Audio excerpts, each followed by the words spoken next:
فرخ سے التماس کروں گا کہ اظہار تشکر کے لیے تشریف لائیں. فرخ جوش ادبی فاؤنڈیشن کے صدر گرامی، اور جوش صاحب سے ان کی محبت جو ہے، سچی بات یہ ہے کہ فرخ بہت ہی دل جمی کے ساتھ، بہت ہی اخلاص کے ساتھ ان تقاریب کا اہتمام کرتے ہیں اور پوری کوشش کرتے ہیں دوستوں کو اور احباب کو اکٹھا کرنے کی، اور جوش صاحب کے اس فنکشن کو بہت یادگار بنانے کے لیے. تو میں فرخ کا بہت شکریہ ادا کرتا ہوں، اسے مبارکباد دیتا ہوں اور اسے التماس کرتا ہوں کہ وہ اظہار تشکر کے لیے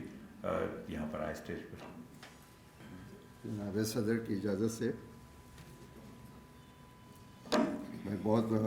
ممنون ہوں آپ سب کا. اکادمی ادبیات پاکستان کے چیئرمین ڈاکٹر یوسف خشک، جنہوں نے اکادمی کا قلعہ درست کر دیا اور اس کو فعال بنانے میں اہم قدم اٹھائے. شکر گزار ہوں محترم افتخار عارف صاحب کا، اور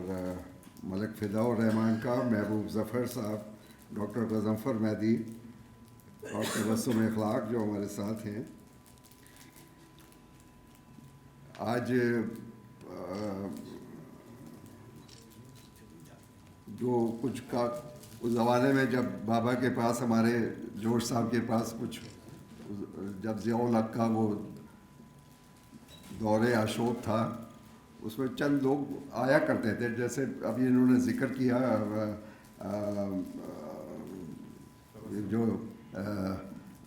جو وزیر دفاع جو علی احمد تالپور اور ڈاکٹر مقصود جعفری، یہ سب لوگ ایک محفل ہوتی تھی، اور جوش صاحب تنہائی کا شکار جب ہوئے اور لوگوں نے جب ان کے اوپر ضیاء الحق صاحب نے پابندیاں لگا دی، نہ ٹیلی ویژن، نہ اردو، نہ ریڈیو، کلام میں بھی انہوں نے نصاب میں بھی سے ان کا نکال دیا گیا پاداش میں ان کے، کیوں بھٹو صاحب کی تعریف میں یادوں کی بارات میں انہوں نے ذکر لکھ دیا. تو وہ ساری چیزیں ہیں. اور مجھے وہ بھی یاد ہے کہ جب محترم افتخار عارف صاحب جب کراچی ٹی وی میں تعینات تھے تو اکثر ہمارے گھر تشریف لایا کرتے تھے. کبھی جوش صاحب کو ٹی وی کے کسی پروگرام میں مدعو کرنے، کبھی کسی شخصیت کو جوش صاحب سے متعارف کرانے میں. مجھے یاد ہے وہ ضیاء محی الدین، جب جوش صاحب کا وہ یہ ضیاء محی الدین شو کرنا تھا تو ضیاء محی الدین کو تشریف کو لے کے آئے، اور مجھے وہ یاد ہے وہ جملہ کہ ضیاء محی الدین صاحب نے کہا کہ جوش صاحب ہم آپ سے 10 منٹ انٹرویو کریں گے. تو انہوں نے چونکے اس لفظ پہ اور کہا کہ 10 منٹ کیا ہوتا ہے، پنجاب میں آ گئے. یا تو 10 منٹ کہو یا 1 منٹ کہو. تو انہوں نے کہا، ہنسنے لگے ضیاء صاحب اور کہنے لگے کہ گستاخی ہو گئی ہے اردو تلفظ میں. مجھے ایک دفعہ ذکر کرنے لگے کہ کراچی ٹی وی میں جوش صاحب مشاعرے میں گئے، اور جب وہ اختتام پذیر ہوا تو منتظمین نے کہا، مجھے انہوں نے اختر وقار عظیم صاحب جو تھے انہوں نے ایک واقعہ سنایا. کہنے کہ جوش صاحب کو کسی نے کہا کہ آئیے جوش صاحب آپ کو گھر چھوڑائیں. تو انہوں نے کہا چھوڑے کتے جاتے ہیں، مجھے گھر پہنچا دو. تو یہ چیزیں ہیں. کچھ زمانے میں اسلم اظہر صاحب کراچی ٹی وی کے جب جنرل مینیجر رہے تو محترم افتخار عارف صاحب کے ساتھ ویکلی تشریف لایا کرتے تھے آپ لوگ کو، بڑا اچھی محفلیں جمتی تھیں وہاں. تو یہ ساری چیزیں ہیں. تو جب جوش صاحب کا انتقال ہوا تو اس میں مجھے یاد ہے وہ تصویر اخباری کٹنگ میرے پاس موجود ہے، جس میں ایک طرف احمد فراز اور دوسری جناب مقصود جعفری جنہوں نے کاندھا دیا جوش صاحب کو، اور وہ نمایاں تھے وہ لوگ. فیض صاحب جو ہیں وہ اسلام آباد ایئرپورٹ سے سیدھے جوش صاحب کے قبرستان تشریف لائے، اور ان کو جب بتایا گیا کہ جوش صاحب کا انتقال ہو گیا ہے تو فیض صاحب نے کہا کیا کہ میں یہی دیکھنے آیا تھا. تو مجھے، اور ابھی یہ شاہراہ کا نام کا حوالہ دے رہے تھے ڈاکٹر غضنفر مہدی، یہ اب میں نے یہ نواز شریف دور سے اس کا سلسلہ چلایا ہوا ہے، اور اب یہ ہوا کہ سی ڈی اے کے بورڈ آف ڈائریکٹر نے اپروو کر دیا D12 کا سیکٹر D12 مختص کیا،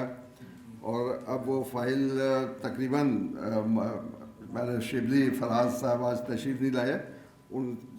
وہ اس وقت بڑی محنت کر رہے ہیں اس میں. میں نے ان کے ساتھ کئی میٹنگز ہوئی ہیں، اور انہوں نے یہ کہا کہ اپنی وہ جو ڈائریکٹر ہیں ان کے حوالے کیا وہ لیڈی،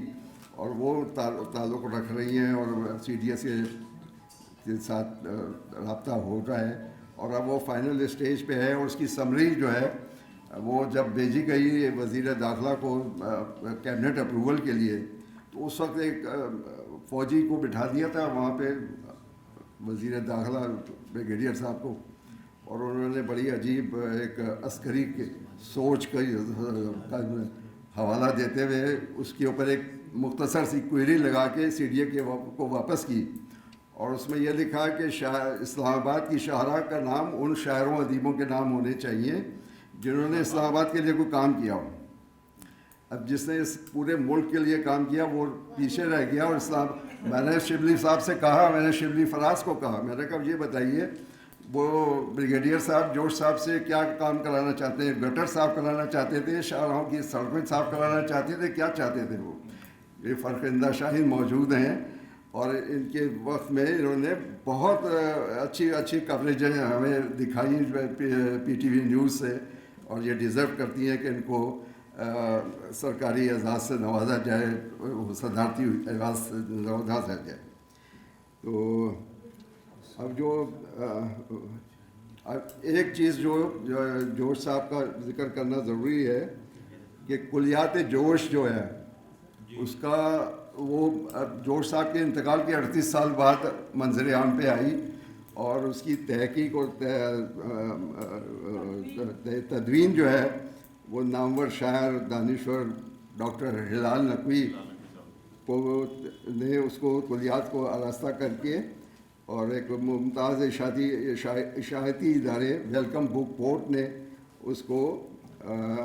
3 جلدوں میں تقریباً 2500 صفحات پہ مشتمل ہے، اس میں وہ منظر عام پہ آ چکی ہے، دسمبر میں آئی ہے.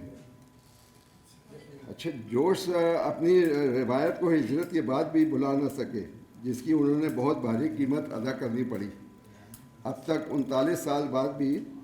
بعض طبقہ فکر کو بھی نظروں میں کھٹک رہے ہیں، اور وہ لکھنؤ کا ذکر وہ اس طرح سے کرتے ہیں، وہ اپنے ماحول کو اور اپنی جگہ کو بھولے نہیں ہیں. لکھنؤ کا ذکر کرتے ہیں، مکھڑوں سے پٹی راج دلہری گلیاں، چوتھی کی دلہن کی طرح پیاری گلیاں، دل کی نگری سے آہ برتی گزری کل رات کو لکھنؤ کی ساری گلیاں. تو وہ پھر لوگ کسی نے ان سے کالج میں گئے، گرلز کالج میں کراچی کینٹ میں ساتھ تھا ان کے، وہاں لڑکیوں سے نے سوال کیے، بچیوں نے ان سے، طلبہ تھیں کہ جوش صاحب آپ اتنی ایج کے ہو گئے ہیں اور گھن گرج کے ساتھ آپ ابھی بھی جو ہے وہ آپ کی آواز میں گھن گرج ہے. تو انہوں نے کہا کہ تم لوگوں کو کس نے کہا کہ میں بوڑھا ہو گیا ہوں؟ اور انہوں نے کہا کہ حیرت ہے کہ آئینہ جب میں دیکھتا ہوں بوڑھا سا کوئی اور نظر آتا ہے. اور پھر اپنی جوانی کا ذکر کرتے ہوئے کہا کہ ہم پر بھی حسینوں کا کرم تھا ایک روز، اس قوم میں اپنا بھی بھرم تھا ایک روز، بیزار نگاہوں کی گزرگاہ ہے اب یہ چہرہ جو نظروں کا حرم تھا ایک روز. اور فکر دیکھیے اب ان کی رباعیات میں فکر کا جو بہاؤ ہے وہ کس قدر ہے کہ اسرار کے ہر قفل کو توڑا میں نے، آیات کی ہر شاخ کو جھوڑا میں نے، دیکھا کہ سراہی میں ہے افسردہ جہل جب خوشہ علم کو نچوڑا میں نے. تو اس دھن میں کہ عقل اس دھن میں کہ دل عقل کے شہدا ہو جائیں، آفاق کے اسرار ویدا ہو جائیں، مدت سے گرا رہا ہوں تخم افکار، شاید کے نئے درخت پیدا ہو جائیں. اور آخر میں بس اتنا کہنا چاہوں گا کہ جوش کو نظر انداز ان کی جان بخشی اب تک نہیں ہوئی. مولانا کوثر نیازی نے ان کی آخری داماد میں ایک اخبار میں کالم لکھا تھا جنگ میں کہ جوش ولی آبادی کی جان بخشی کب ہوگی, اور وہ جان بخشی ان کے 39 سال کے بعد بھی نہیں ہوئی ہے. تو ایک ان کا پڑھنا چاہوں گا کہ نکلیں گے میری فکر کے جادے سے کل جلوس, گو آج کارواں سے تعلق بریدہ ہوں, کل نطق عرش و فرش پہ ہوگا میرا سخن, کیا ہے جو آج مصحف نا رحل دیدہ ہوں. تو آپ لوگوں کی محبت اور چاہت کا میں بہت ایک دفعہ پھر شکریہ ادا کرتا ہوں, یہ سب کی تشریف آوری کا, اور سب کی جو مقالے جنہوں نے پڑھے اور جنہوں نے اظہار خیال کیا, سب جو چھوڑ کے چلے گئے وہ بھی قابل ستائش ہیں. بہت شکریہ, نوازش.